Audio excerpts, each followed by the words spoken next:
and pitching to Eisenstone Capital Partners to raise the equity for the deal.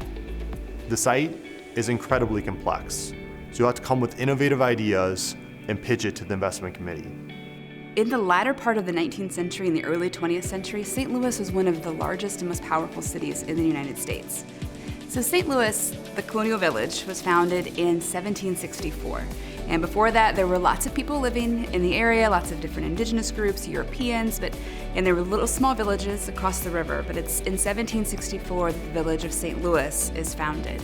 And it grows up right where the arch is right now. But then it quickly, by the 1830s, 1840s, it starts to explode and it really starts to stretch.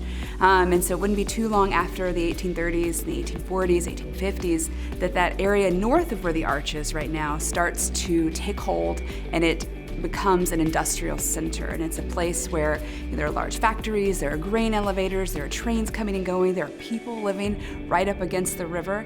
So in 1764, when they founded the fur trading village, the river was great because you could take your boats up and down it, but you weren't really carrying stuff in large amounts. But it's in 1817 when someone comes in a steamboat that the city leaders realize, oh, this is something, this is gonna change. And so it's after 1817 that the city leaders decide to quarry away what was a 30-foot tall bluff and make a riverfront where boats can come and go and dock and things can be stored.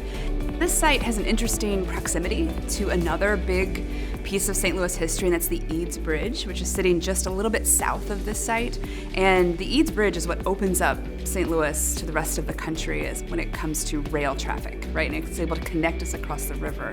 Prior to that bridge being there, most of that traffic, or all that traffic, would have come to St. Louis. Things would have come off of rail cars onto ferries, gone across the river, and that would have been really important to this site. That would have been happening right there. Once the Eads Bridge is built, it diverts a lot of that traffic away from this site and actually over west of downtown to where Union Station is now. It's interesting to imagine, 100 years from now, how will St. Louisans relate to the river? I definitely think we're in a period where we don't know how to relate to this river that was so important. We've kind of turned our back to it. When the arch came up, we kind of turned away from it and pointed west, which is kind of an interesting connection to westward expansion. And it's time to look back. My grandfather was actually the mayor of St. Louis from 1953 to 1965. Once I got into the area and started to look at it, it was incredibly attractive from a real estate development perspective, given its proximity to downtown St. Louis and the Gateway Arch, as well as the riverfront.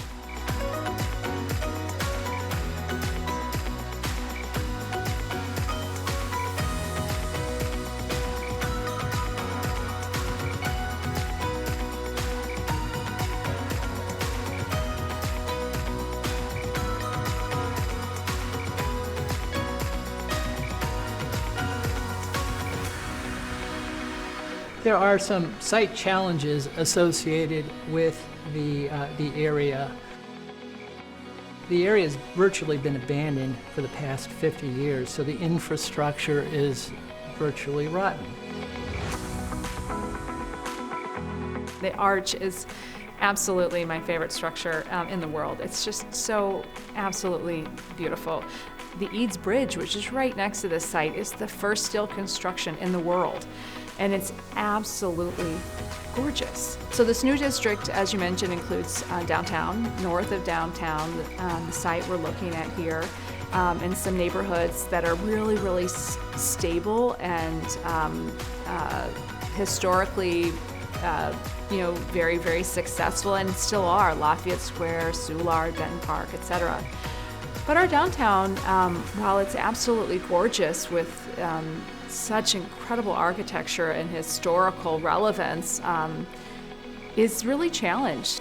The area just north of the riverfront, just on the other side of the Eads Bridge, is perhaps the most underutilized, underappreciated property in our entire region, maybe our entire state. And to this day, transporting goods by way of barge is the most efficient and climate-friendly way of transporting goods, and you get them here in St. Louis, right in the middle of the United States. One of 3 cities in the United States that has access to all Class 6 railway lines. Right here, right there. That is the spot that you have access to all of that infrastructure. A light rail system that connects 2 international airports. A light rail system that goes right through the Eats Bridge, right there. Helicopters, planes. There are 3 regional airports within 10 miles of that spot. It is an absolute gem. We're excited to see your presentations. Best of luck to everyone!